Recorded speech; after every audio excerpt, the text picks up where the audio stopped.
बोलिए विष्णु भगवान की जय, बोल लक्ष्मी नारायण भगवान की जय।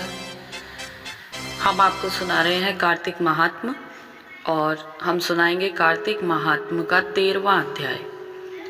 अगर आपने अभी तक पहले 12 अध्याय नहीं सुने हैं तो आप हमारी वीडियोस चेक कर सकते हैं, लिंक डिस्क्रिप्शन में है। आइए शुरू करते हैं 13वां अध्याय। और इसी तरह अगर टाइम टू टाइम सभी अध्याय पाठ, सभी व्रत और त्योहारों की कथा आप सुनना चाहते हैं तो प्लीज़ बेल आइकन को ऑल पर सेट करें, और अगर सब्सक्राइबर नहीं है तो प्लीज़ चैनल को सब्सक्राइब करें। तो आइए शुरू करते हैं 13वां अध्याय। दैत्यों की तीक्ष्ण प्रहारों से व्याकुल देवता इधर उधर भागने लगे। तब इंद्र आदि को इस प्रकार भयभीत देखकर गरुड़ पर चढ़े भगवान युद्ध में आगे बढ़े। उन्होंने अपना सारंग नामक धनुष उठाकर बड़े जोर से टंकार किया। त्रिलोक गूंज उठा। पल मात्र में ही भगवान विष्णु ने हजारों दैत्यों के सिर काट गिराए। यह देखकर जलंधर के क्रोध की सीमा ना रही। फिर तो भगवान विष्णु और जलंधर का महान संग्राम हुआ। बाणों से आकाश भर गया।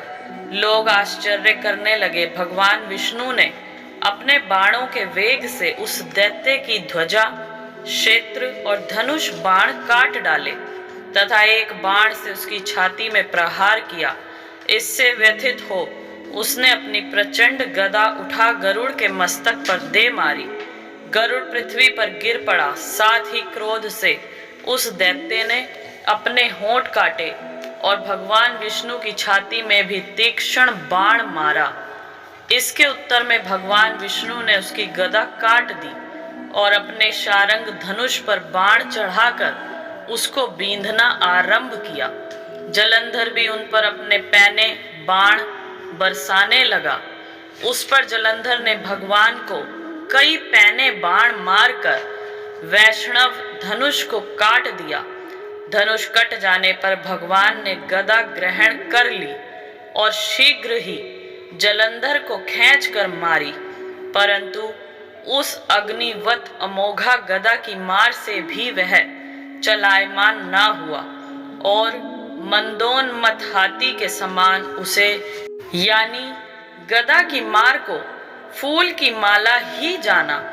साथ ही उस युद्ध दुर्मद ने अत्यंत ही क्रोधित होकर अग्निमुख त्रिशूल उठाकर भगवान विष्णु पर छोड़ दिया। जलंधर ने झपटकर भगवान की छाती में एक मुष्टिक मारा। उसके उत्तर में भगवान विष्णु ने भी उसकी छाती पर अपनी मुष्टिका का प्रहार किया। फिर दोनों घुटने टेककर बाहों और मुष्टिकों से बाहु युद्ध करने लगे। कितनी ही देर तक भगवान उसके साथ युद्ध करते रहे।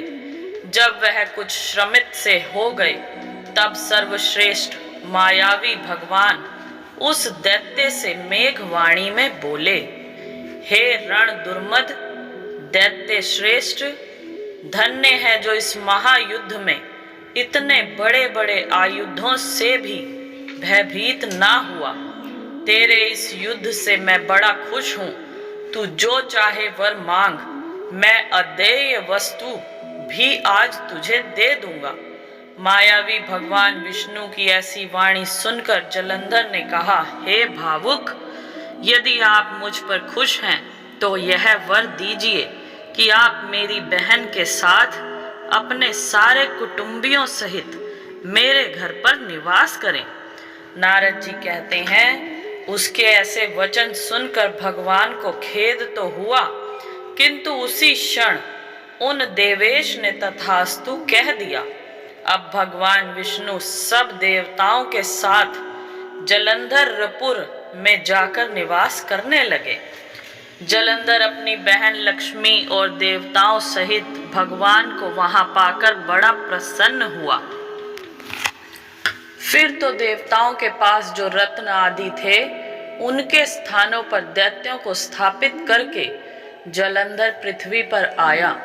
निशुंभ को पाताल में स्थापित कर दिया और देव, दानव, यक्ष, गंधर्व, सर्प, राक्षस, मनुष्य आदि सबको अपना वंशवर्ती बनाकर त्रिभुवन पर शासन करने लगा। उसने धर्मानुसार सुपुत्रों के समान प्रजा का पालन किया। उसके धर्म राज्य में सभी सुखी थे। बोलिए विष्णु भगवान की जय। आइए सुनेंगे 14वां अध्याय। हे राजन, इस प्रकार उसको धर्म पूर्वक राज्य करते देखकर देवता शुद्ध हो गए। उन्होंने देवाधिदेव भगवान शंकर का मन में स्मरण करना प्रारंभ कर दिया। कितने ही प्रकार से स्तुति की। तब भक्तों की कामना पूरी करने वाले शंकर जी ने नारद जी को बुलाकर देव कार्य करने की इच्छा से उनको देवपुरी भेजा। शंकर भक्त नारद भगवान शंकर की आज्ञा से देवपुरी में गए। इंद्र आदि सभी देवता व्याकुल हो शीघ्रता से उठकर श्री नारद जी की स्तुति करने लगे। उत्कंठा भरी दृष्टि से सबने नारद जी की ओर देखा।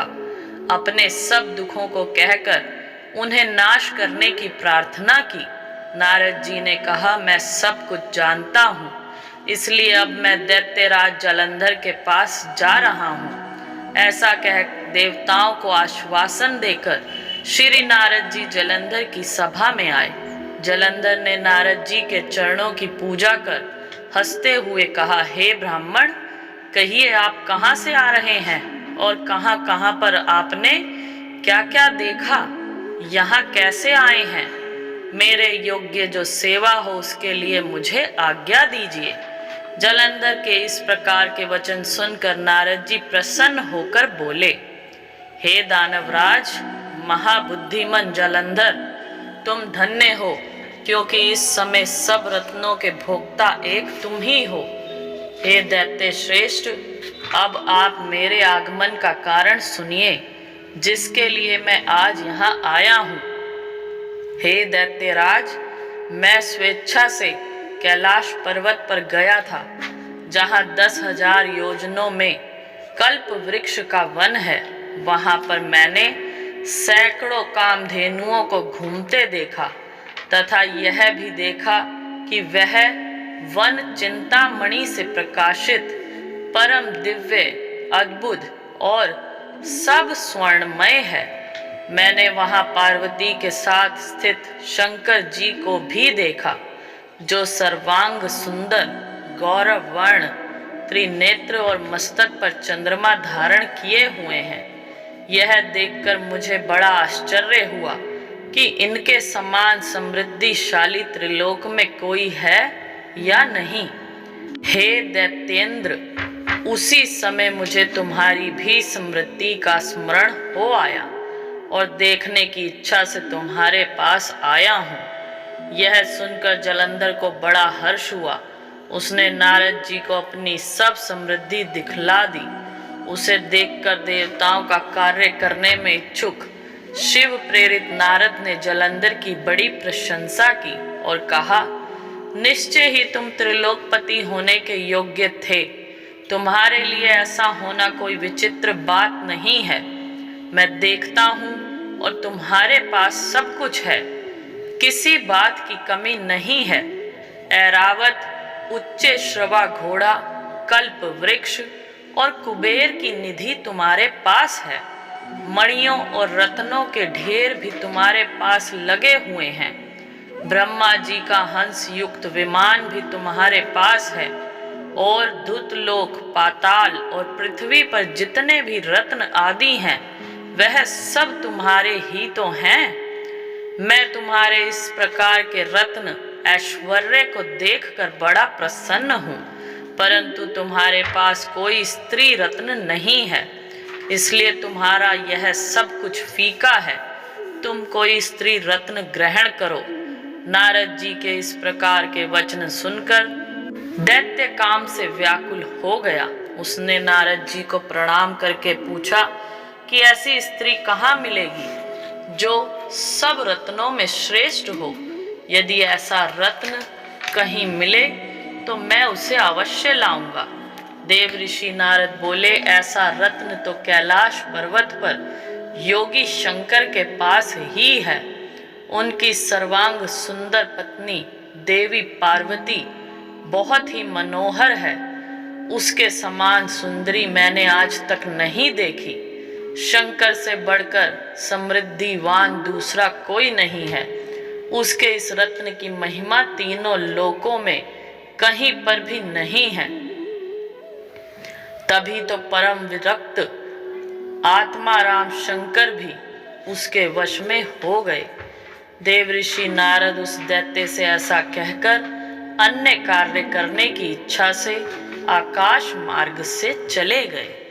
बोलिए श्री लक्ष्मी नारायण भगवान की जय। बोल शंकर भगवान की जय।